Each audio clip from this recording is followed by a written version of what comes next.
Hey, what's going on, guys, and welcome back to another episode in my Football Manager series. This is episode number 35, and today we're returning with two big games with our Lions once again against London teams. First, Chelsea at home in the Premier League, and then the second leg of our big Carabao Cup semi-final against West Ham. Before we play these games, though, show me what we're getting on off camera. So, of course, in the last episode, you saw our humiliating defeat to Spurs away at New White Hart Lane in the FA Cup third round by 5-1, but then our massive 2-1 victory straight afterwards as we beat West Ham in the first leg of the Carabao Cup semi-final. I then played just the two games off camera against Spurs and Manchester City, and I gotta say the first game actually was a decent result for us. We got a 2-2 draw against Spurs, so got a little bit of, it's not really revenge, is it? Because we didn't beat them. We got something positive, a 2-2 draw.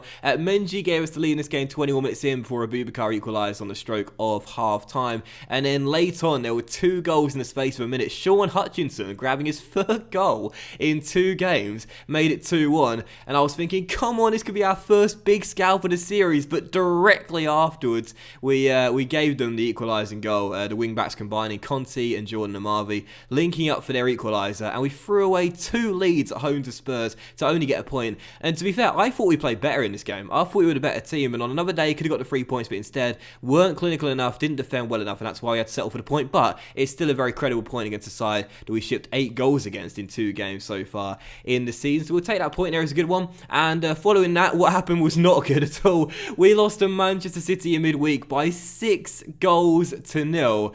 Oh, it was humiliating. We got absolutely battered. I didn't feel the weakened team. This is one of our strongest lineups we could possibly pick. We lost by 6-0. Leroy Sané scored 2 goals in the space of a minute. The first goal was a simple goal, and then the second one just absolutely downright bizarre. A cross hitting the crossbar, and then Sané turning in the rebound. De Bruyne scored, Kane bagged a brace, Sterling scored as well. We were thumped by the far better team. There's no other way of putting it, and it was just a really, really bad loss, and perhaps our worst loss of the series. Yeah, it would be our worst loss of the series, so I'm very glad I didn't come back for that game. It was very, very embarrassing indeed. But interestingly, before I showed the league table, I did see something quite interesting after that game. It came about a few days later. I think it was yesterday. Was it yesterday? There we are. Millwall stars count cost of refund. Millwall players are to personally refund supporters who bought tickets from the club for the 6-0 hammering at Man City on Wednesday. The maximum total payout to fans who bought tickets at the City of Manchester Stadium will be over 120 grand. I thought that was really interesting. It says Clinton Webster told the official club website the players felt they had badly let down the travelling support and wanted to pay them back for their loyalty. I don't think I've ever seen that before. I thought that was really, really cool that the players refund the travelling fans. I don't think I've ever seen that before, which is very surprising considering how many bad losses I've had throughout my saves on YouTube. But either way, pretty cool I thought, and nice to see. Also, a couple of things as well. You may have noticed in the emails there we've improved our staffing team.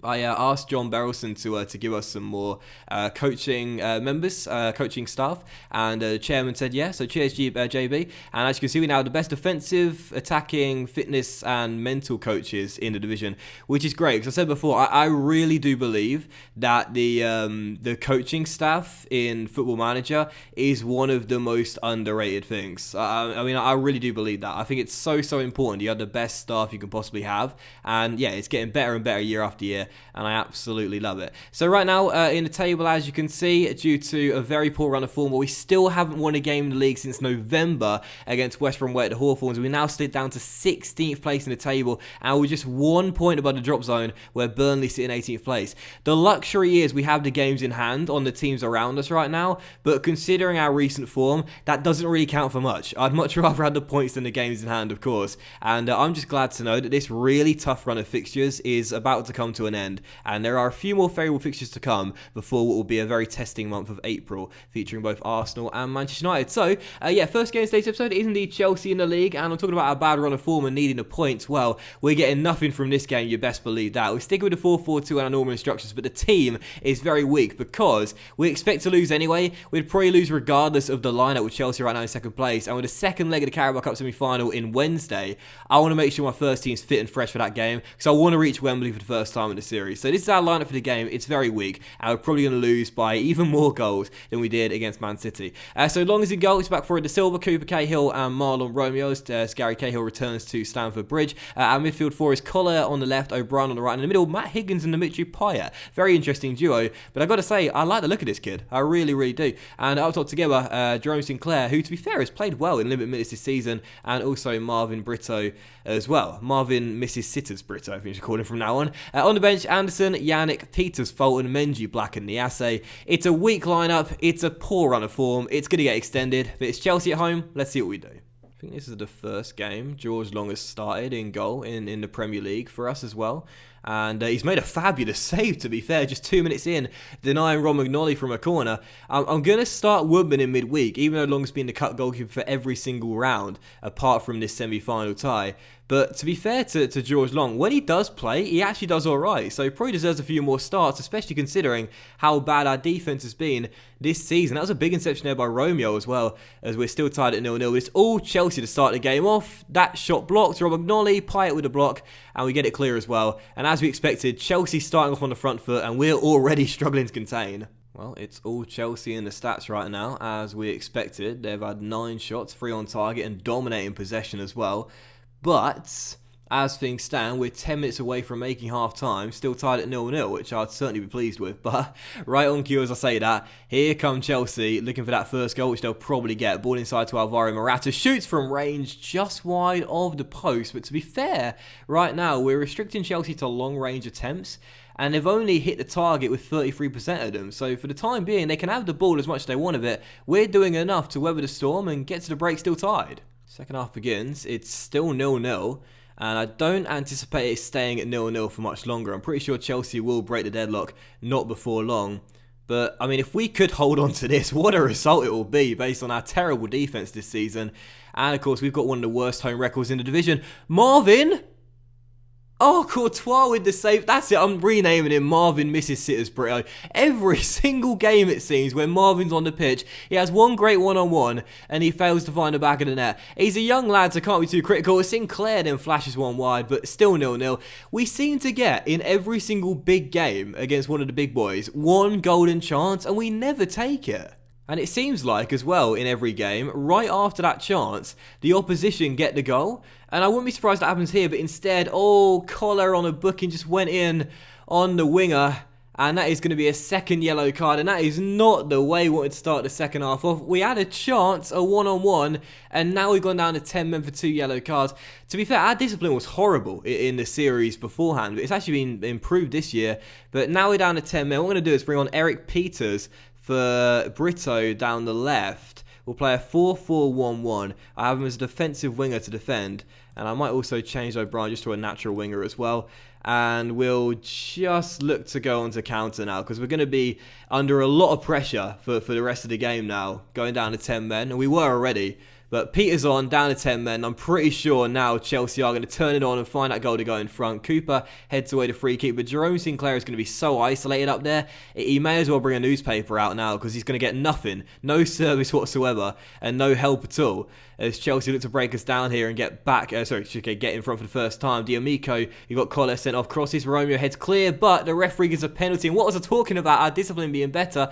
It's now been totally lost, and Gary Cahill, against his former teammate, gives away a spot kick. D'Amico got Collar sent off, takes the penalty and smashed it home. Millwall 0, Chelsea 1, and look at that, within 10 minutes we could have gone 1-0 up, then we went 10 men, then down to 10 men, and now we're a goal down as well. How quickly things can change. D'Amico smashed it home right down the middle. George Long maybe the penalty saving king, but he's getting nowhere near that one. 1-0 to the Blues, and we trail. Oh great, and now Payet's got an injury as well, and this is really worrying because we have not got many players right now in the midfield area. I mean, we've got a lot of them, but a lot of them are injured. We've got Dobby injured right now. We've got the Dream injured with a broken ankle as well. And our Payet injured too. When we're starting Matt Higgins out of the academy, that sort of sums up really. We've not got the depth in the CM area right now to cover for this minor injury crisis. But that is going to do it then, and there might be one more chance for Chelsea to go 2 goals up. Oh, Matt Higgins, speak of the devil, is going to get sent off for his second yellow card, just like Collar. I praised our discipline improving earlier on in the second half. Now we've got 2 red cards. Higgins sent off as well, down to 9 men. Man, oh man, we are just all over the place in the Premier League right now. We're going 4-4-0. And now Eric Peters has just picked up an injury as well. He came on in the second half, and now he's got injured. Literally, have I made my 3 subs as well? I think I have. Oh my god, everything's going wrong. You know, we started the season off, and we were doing surprisingly well. I knew at some point things were going to go horribly wrong, and they certainly have now. This is going to be yet another game in the Premier League where we taste defeat, another game without a win, stretching back to November against West Brom. Beaten by Chelsea, convincingly beaten by Chelsea, down to 9 men. Peter's injured as well. I'm surprised it's only 1-0. Absolutely stunned it's only 1-0, to be honest, as Yannick finds Jay De Silva down left, but there's no one up there. There's no one up there whatsoever. Jay looked up and thought, who am I going to give the ball to? But either way, it's still 1-0. This is horrible, man. This is really, really bad right now. Everything is going wrong as Charlie Musonda finds space, and it's another penalty. I don't believe this. What has happened to our discipline? We did so well for the for the entire season, and then in one game we just decided to totally throw everything away. D'Amico takes it and goes 2 for 2 this afternoon. Millwall 0, Chelsea 2, and I can't believe I'm saying this, but to be fair, things could have been much, much worse this afternoon. Down to 9 men, giving away 2 penalties. Having a player injured as well. Actually, we're down to 8 men, aren't we? Because Eric Peters got injured too. We're down to 8 men on the pitch right now. And, well, there we go. That should be the final whistle. Put us out of our misery, please, referee. Millwall 0, Chelsea 2. And things are getting very, very tough for the Lions right now. And as we take a look at the extent of the injuries as well, Eric Peters is out for 5 to 6 weeks. That's not really that big of a deal, though, because we barely play Eric Peters. He was literally brought in just to tutor Jay De Silva, who, by the way, is now up to 6 for determination. It's improving. It's improving. It's gone from 4 to 6. It's still terrible, but hey. And also Pyatt's injury is only 5 to 8 days. So in the end, it's not that bad for the injury front. But because we've got right now quite a few players in the treatment room, and again, that's now 3 central midfielders out. Pyatt, the Dream, and of course Dobby as well, although he should be returned to fitness and should be okay to start against, he will be against Newcastle on Tuesday the 1st. It's not good right now. It's looking a little bit. Don't start complaining now. I'm finding you. For goodness, everything's going wrong. Just forget it. Move on to the West Ham game. So here we go, then it's time for the second leg of the Carabao Cup semi-final away against West Ham, of course, as we come into the game leading 2-1 due to our victory in the first leg at the Den. By the way, in the other semi-final, Manchester United are through to the final. Shock horrors, the champions are back to Wembley as to beat Everton by 2-0 in the second leg and 3-1 over 2 legs. So whoever wins this title face them at Wembley doesn't have much chance of winning, but I think this is the best chance we'll have in quite some time of reaching Wembley in the series. Right now, the series will is split at 2-2. I believe the home team has won every time they've played at home, if that makes sense, because we won our game in the Championship last season, or the year before, I should say, at the Den, and of course we won the Carabao Cup semi-final first leg, and West Ham beat us twice away from home, so that doesn't bode well with us being away from home for this game. But come on, you Lions, back to our first 11 for the game. Let's come through, let's get the win, and let's reach Wembley. Now, go stick with the 4-4-2. I was contemplating starting this game on counter, because we don't need to score tonight. A clean sheet and we're through. And if we defend quite well, then maybe we could pick it up. But based on our defensive woes this season, not sure inviting pressure is the right thing to do. So we'll keep it on standard and our normal instructions. And this will be our team for the game. So Woodman is in goal. Back for a Chilwell. Hutchinson, the captain who scored that brace in the first leg. Dale Fry and James Bree as well. Our midfield 4 is Ferguson, starting his first game since injury. He won't see out the game with that horrendous match sharpness. Webster on the right, and in the middle, Ryan Tunnicliffe and Jay Fulton, who I believe are going to be crucial in this game. And up top together, we could really do with a goal tonight. I think we'll need one. John Black and Marek Kuchar, our top scorer this year. And on the bench, Long, Cooper, Romeo, Dobby, Menji, Sinclair, and Marvin Brittle as well. Look at the injuries and suspensions we have right now. It's not great. We're on a bad run of form, but our last win came against West Ham in the first leg. Let's get another win here. Let's reach Wembley. Come on, you Lions. Don't know if you can tell, but I'm quite pessimistic about our chance of getting through tonight. I think it's just because, obviously, knowing that the home team has won every single game in these battles doesn't bode well for us. Due to West Ham getting that away goal in the first leg, if they score 1, then we'll need to score tonight as well due to the away goal ruling. I know away goals don't count until after extra time, but still, the point still stands. So it's going to be tough. We need to score tonight, I feel, and we need to be good defensively. 2 things we've not been good at all season long. And as Davies gives the ball away there, the first chance could fall to the Lions, though 8 minutes in. as Kuchar finds Ferguson down left-hand side, and Shane back in the team for the first time since injury finds Tunnicliffe. That's a terrible pass though, and now he's surrendered a chance with Hammers on the break, but there is Jay Fulton dispossessing Muriel and getting it back. Got to do a good job this game of keeping hold of the ball, right on cue we give it away, and not giving West Ham good chances easily, as Ryan Tunnicliffe finds Clinton Webster, and Webster plays it over the top for Kuchar to chase here down the right-hand side. It's the first time cross from the byline. It's a black! Oh! If we would have gone 1-0 up 9 minutes in, that would have been the perfect start. Cancelling out that away goal. Black putting it wide though. But that's what we want to see, an early chance there. We've got the better fitness than West Ham out there, so that will help us a little bit. We've got to take our chance if we get them though, and right on cue another one coming from that right flank, whipped in by Bree, I think it was Tunnicliffe, heading it wide the post, but we've started the game off brighter. We don't need to score tonight, don't forget that. We've started off better, but right on cue is a corner for West Ham, headed away, Muriel, Lo Celso, back out wide towards Diaz, Muriel, Webster with the tackle, Lo Celso, Paulinho, over the bar. There's definitely goals in this game tonight, no question. Free kick for West Ham, Lo Celso just over the bar, and despite us having a good start to the game, just notice we've hit the woodwork at some point. When did that happen?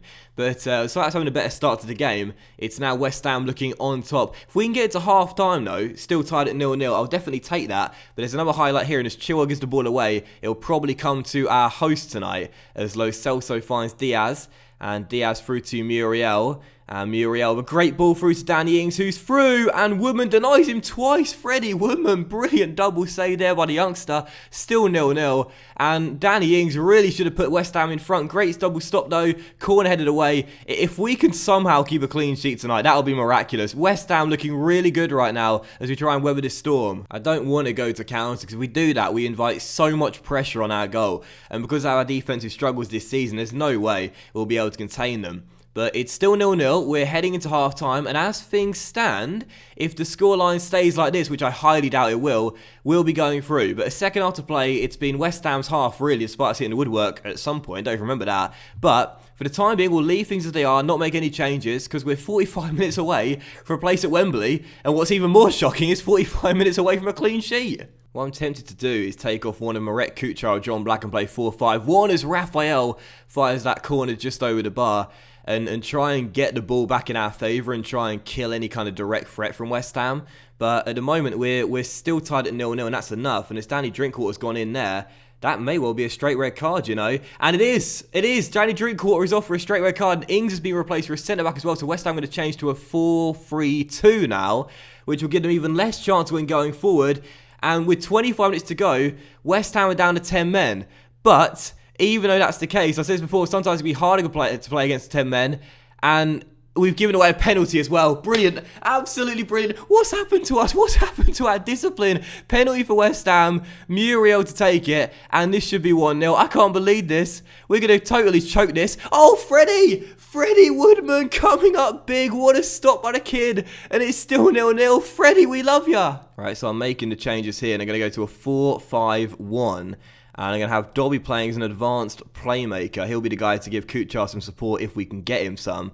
And that should hopefully stop West Ham from coming through pretty easily. Because as things stand right now, with 17 minutes to go, we've got the man advantage, and we're doing enough to reach Wembley. And a goal will all but confirm it. Jay Fulton on the ball, into Dobby off the bench. The Romanian through to Ryan Tunnicliffe, out wide in A because the space there is Chilwell, but instead he finds Ferguson, who scores. Shane Ferguson, his first start since injury, makes it West Ham 0, Millwall 1, and with 14 minutes to go, that may well do it. What a crazy tie this has been in the semis. No less than you'd expect between battles between West Ham and Millwall. Sean Hutchinson bagging a brace in the first leg, Ferguson coming back from injury to score possibly the goal that will send us through, Woodman saving a penalty, West Ham going down to 10 men. What an incredible tie this has been. But we're 12 minutes away from a place at Wembley. Get in! I genuinely don't know what's more shocking after this.